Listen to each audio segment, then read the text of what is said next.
Hello बच्चों, आप सभी का एक बार फिर से स्वागत है। हम पढ़ रहे थे फेडरलिज्म और आज जो हम पढ़ने वाले हैं वो है कि what makes an India A federal country, कि वो सारे क्या रीजन है जो इंडिया को एक फेडरल कंट्री मानते हैं। तो इससे पहले वाला वीडियो जिन्होंने नहीं देखा, मैं पहले कहूंगा कि आप एक बार उसको देख लें ताकि फेडरलिज्म का जो सिस्टम है, क्या होता है फेडरलिज्म, उसका मतलब हम समझ सके। ठीक है जी। मैं एक बार फिर से शॉर्ट में बता देता हूँ। फेडरलिज्म का मतलब होता है कि पावर जो है वो क्या करना, डिस्ट्रीब्यूट करना, ताकि जो किसी भी नेशन का यूनिटी है, इंटीग्रिटी है, वो क्या हो, अच्छे से बना रहे और उसका डेवलपमेंट अच्छे से हो सके। अब जैसे हमने पिछली वीडियो में देखा था कि फेडरलिज्म के कुछ फीचर्स हमने बताए थे। वो फीचर्स जो है वो क्या बताता है कि कोई नेशन फेडरलिज्म है या नहीं है। अब देखो क्या है कि जैसे इंडिया में क्या हुआ था, जब जैसे मैंने बताया भी आपको पिछले वीडियो में कि इंडिया जब स्टार्ट हुआ तो वहां पे क्या थे, छोटे छोटे प्रिंसली स्टेट थे, छोटे छोटे प्रोविंसेस में वो बटा हुआ था। तो जो हमारे होम मिनिस्टर थे उस टाइम के, सरदार वल्लभ भाई पटेल, उन्होंने क्या किया, उन सभी को एक साथ मिलाया और क्या किया उन्होंने, एक इंडिया यानी यूनियन ऑफ इंडिया का फॉर्म किया। तो यूनियन ऑफ इंडिया का फॉर्म हुआ, उसको किस तरह से निकाला जाए, डिफरेंट डाइवर्सिटी जो इंडिया में है, ठीक है, चाहे आप देखोगे तो साउथ से लेके नॉर्थ, ईस्ट से लेके वेस्ट में आपको डिफरेंट कल्चर, डिफरेंट लैंग्वेज, हर एक चीज में आपको डिफरेंस कुछ ना कुछ दिखेगा। तो यही है कि आखिर इतने सारे डिफरेंसेस को जो है वो मेंटेन करने के लिए हमें क्या बनाना होगा, इंडिया को फेडरल बनाना चाहिए, ताकि पावर जो है वो क्या है, किसी एक के हाथ में ना रहे, पावर बटा रहे, ताकि हर एक जो रीजन्स है, हर एक जो स्टेट्स है वो अच्छे से डेवलप हो सके और उसकी अपनी एक आइडेंटिटी हो। ठीक है इंडिया ही, लेकिन उसकी भी अपनी एक आइडेंटिटी हो। ठीक है। दूसरी बात जो है कि इंडिया, जैसे कि जो वर्ड आपका फेडरलिज्म, जो फेडरेशन या फेडरल वर्ड जो है वो आपका इंडियन कॉन्स्टिट्यूशन में नहीं है। तो इंडियन कॉन्स्टिट्यूशन में कौन सा वर्ड है, तो वो है आपका यूनियन ऑफ इंडिया, जिसी को क्या कहा जाता है कि भाई यही आपका क्या है, फेडरलिज्म बताता है। इसके जो बेसिक है, ठीक है, यूनियन ऑफ इंडिया का जो बेसिक है, यानी कि इसके पीछे जो बात की गई है वो on the basis of federalism की गई है। ठीक है। तो इंडिया का जैसे हमने बताया कि भाई कुछ लोगों के अलग अलग व्यूज हैं, और सबसे बड़ी बात जो व्यूज थी केसी वेयर की कि भाई इंडिया जो है वो एक क्वासी फेडरल है, और कहीं ना कहीं ये बात जो है वो काफी हद तक सही भी मानी जाती है। ठीक है। बहुत सारे आपके जो डेमोक्रेट्स हैं, बहुत सारे जो हिस्टीरियंस हैं, वो इस बात को सपोर्ट करते हैं। ठीक है। और कहीं ना कहीं अगर आप ध्यान से देखोगे तो ये बात बिल्कुल सही भी मानी जाती है। तो इंडिया में जो पावर्स हैं, अब ये जो पावर हैं वो किस तरह से बांटे जाते हैं, तो देखो इंडिया में सबसे पहले 3 टायर गवर्नमेंट होती है। ठीक है। एक तो हो गया आपका सेंट्रल, या फिर जिसको आप यूनियन गवर्नमेंट भी बोलते हैं।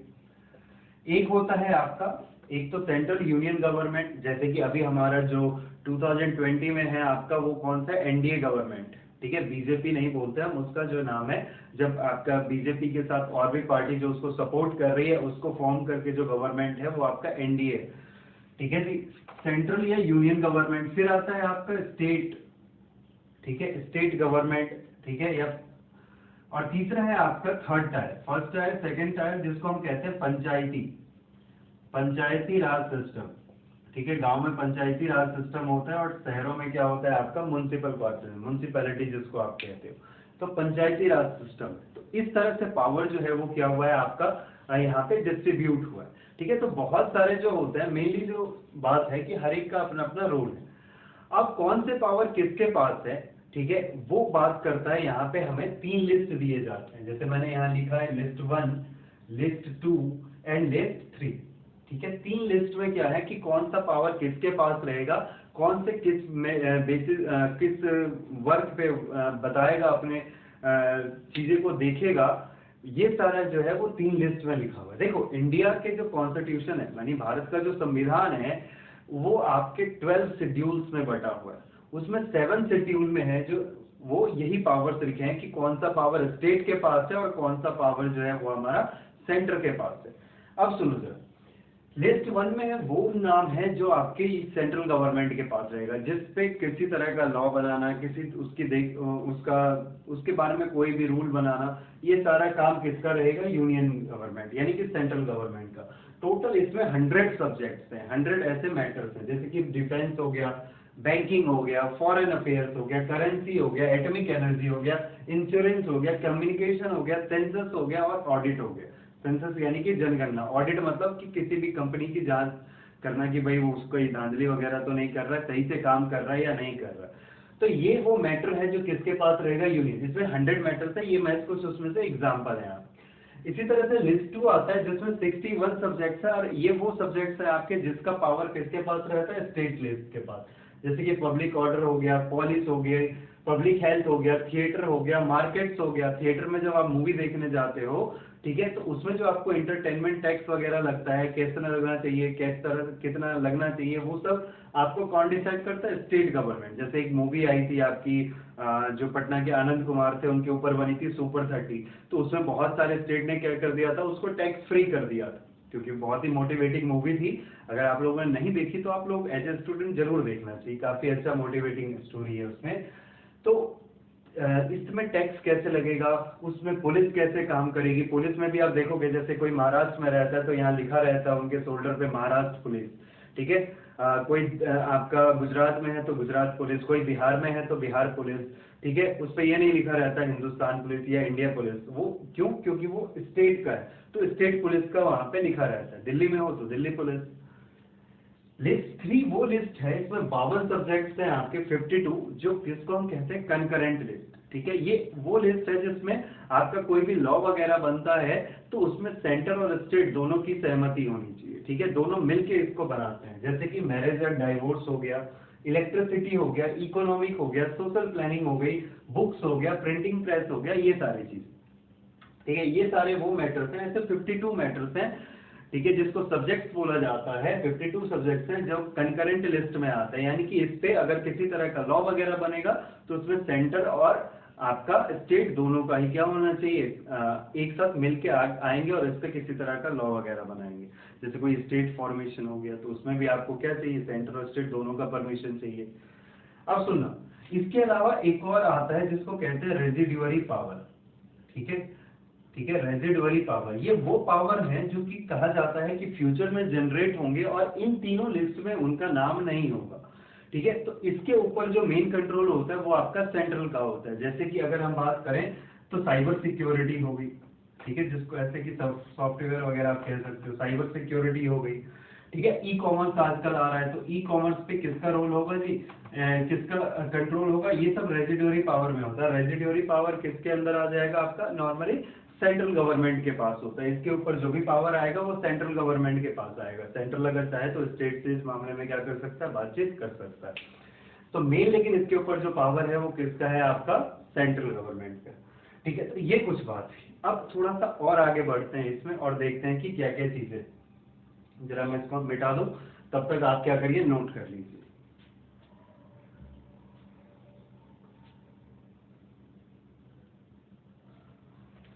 चलिए इसको हटा देते हैं। अब सुनो क्या है, जैसे कि अगर बात की जाए कि क्यों इसको कहा जाता है कि क्वासी फेडरल, ठीक है, क्यों ऐसा है कि इसको हम कहते हैं कि ये क्वासी फेडरल है।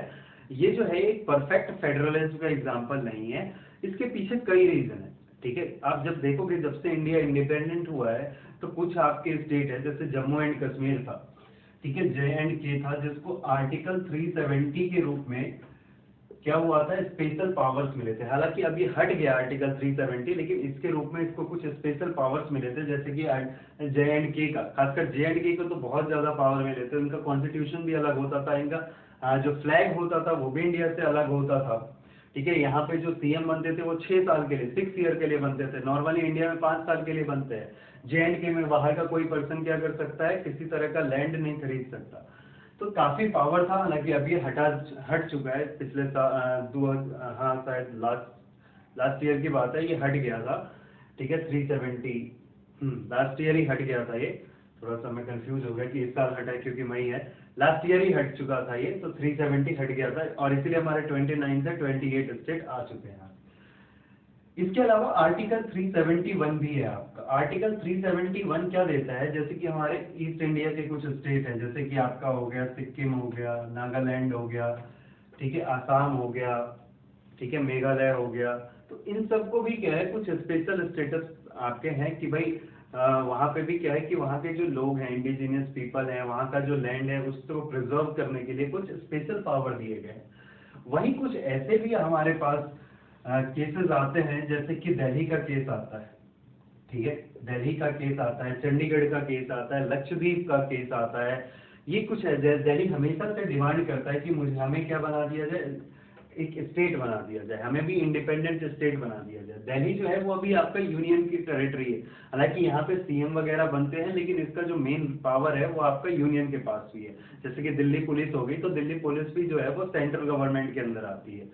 ठीक है, तो ये हमेशा से दिल्ली में जो भी सीएम बनता है वो डिमांड करता है कि भाई दिल्ली को क्या बना दो आप, इंडिपेंडेंट स्टेट बना दो।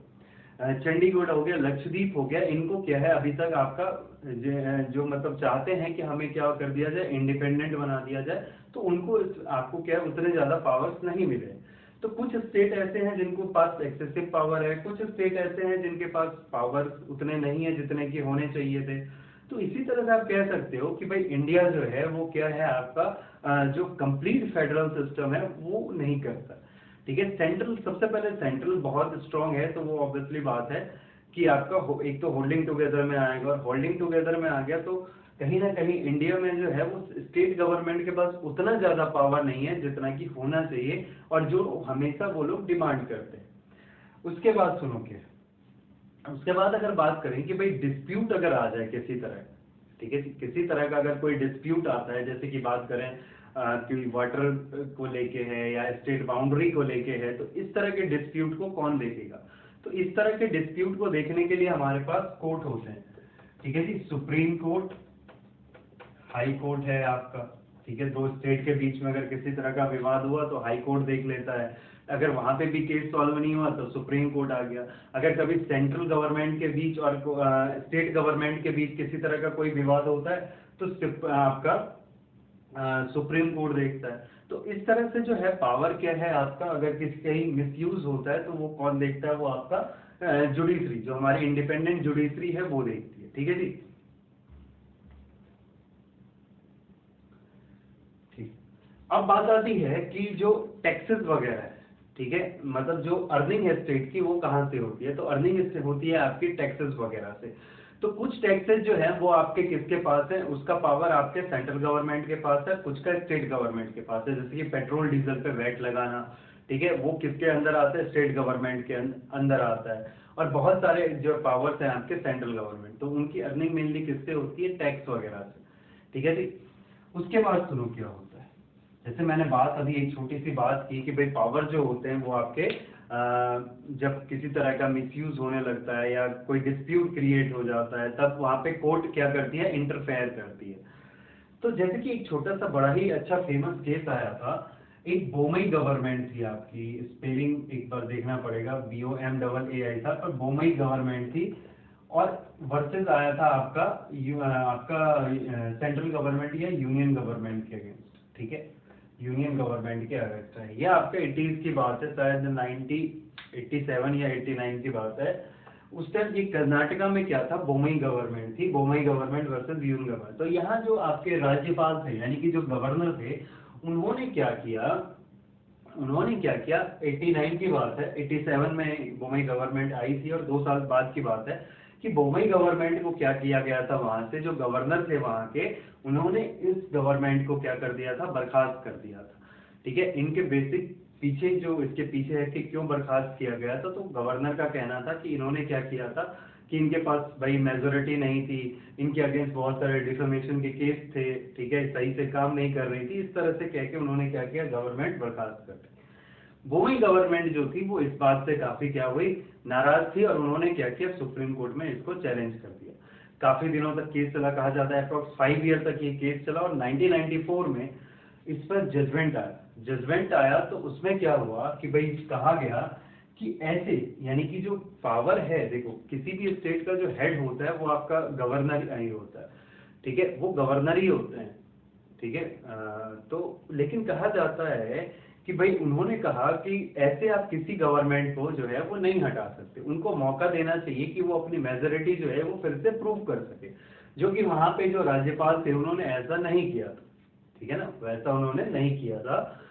तो उन्होंने क्या कहा कि भाई अगर आपको कभी हटाना है, अगर इस तरह से किसी को भी हटाना है कि अगर आपको लगता है कि क्या ये जो पावर्स यूज कर रहे हैं वो गलत यूज कर रहे हैं, या ये against the constitution of India जा रहा है, ठीक है। तो आपको अगर हटाना है तो आप क्या कर सकते हैं, इसके लिए पार्लियामेंट से आप हेल्प ले लो। पार्लियामेंट में आपके लोकसभा राज्यसभा होती है, आप वहां पे अपनी बात रखिए और वहां से अगर पास होके आ जाता है कि भाई इस तरह की चीजें करनी है, आपको इनको हटाना है, तभी आप हटा सकते हैं अपनी मर्जी से। ऐसे नहीं कि इसको बर्खास्त कर दिया।